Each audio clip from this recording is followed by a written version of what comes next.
Hello everyone! This is Ate Mars. Ayan. Salamat po sa mga nagbabiyo ng video ni Ate Mars. Marami po akong utang.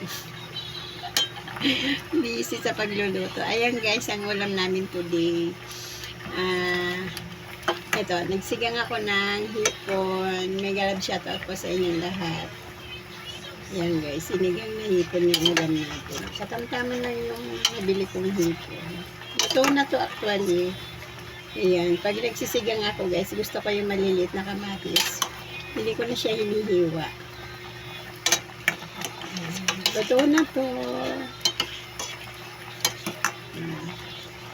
And then, kasi yung bunso ko, hindi nakakakain ng hipon guys. Kaya may another akong ulam na niluto.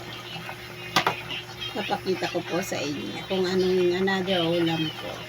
Ayan guys, ang another ulam ko ay ayan, may patatas ako dahil magigisa ako ng corn beef. Ayan, para ulam na rin ng mga apo ko. Kasi hindi naman sila makakakain ng hipon. Kaya may other ulam tayo.